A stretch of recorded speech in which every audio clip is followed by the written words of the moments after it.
Pang 2 days na nga pala naming absent ngayon sa trabaho. Kaya kailangan na naming mag-report.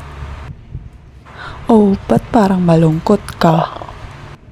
Sayang ang 2 days. Pero wala namang magagawa, diba? Simula nung gabi ng Sabado, di na kami nakapasok. Sobrang traffic.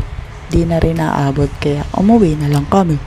Tapos yung Sunday at Monday, wala rin naman kaming pasok. Kaya di nakapag-report. O siya, tama na ang paliwanag.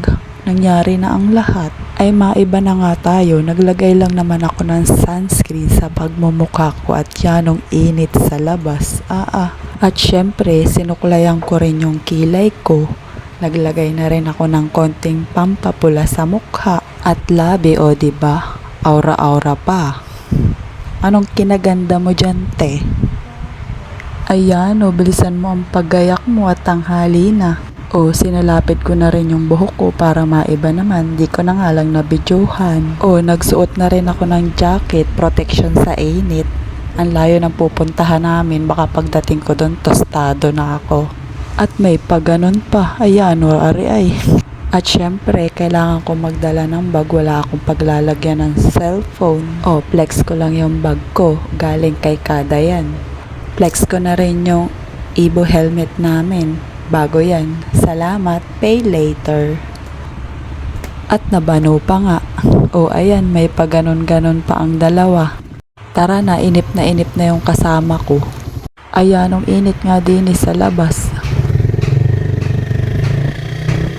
May nadadaanan nga pala kami dining bukid. Diba parang nasa probinsya lang kami. Kapag dumaan kami ng umaga, dito madalas kami nagtatambay. Kumakain ng taho, nagkukwentuhan ng mga kalokohan. Hala, ang daldal ko, andito na pala kami sa highway. Dito kami na traffic, kaya na-late kami. Andito na nga pala kami sa C5. Minsan nagpo-food trip din kami dito. Maraming nagtitinda dyan ng mga tuhog-tuhog sa gilid-gilid. Wait lang, kakapit lang ako, paspas na si Bossing.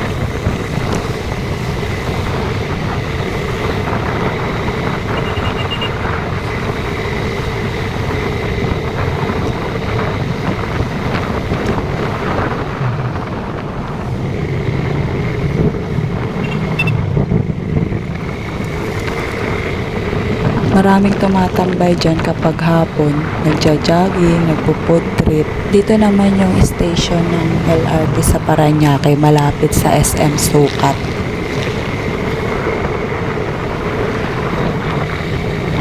Hala, nakita nyo ba yun? Si Kuya yung natutulog sa tabing kalsada. Ang init pa naman. Malapit na kami, andito na kami sa may SM Sukat.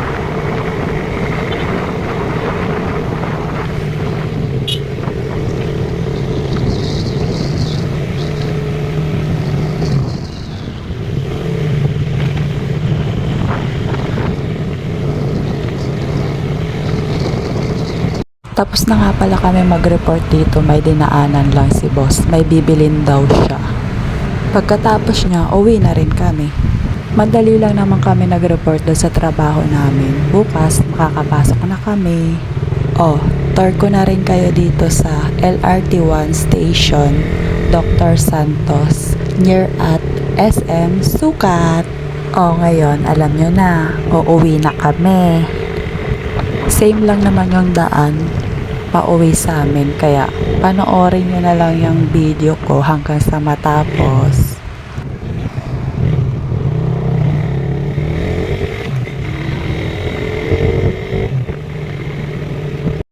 Andito na kami sa bahay. Diba ang bilis lang namin? Ang daming sinampay, nakakahiya.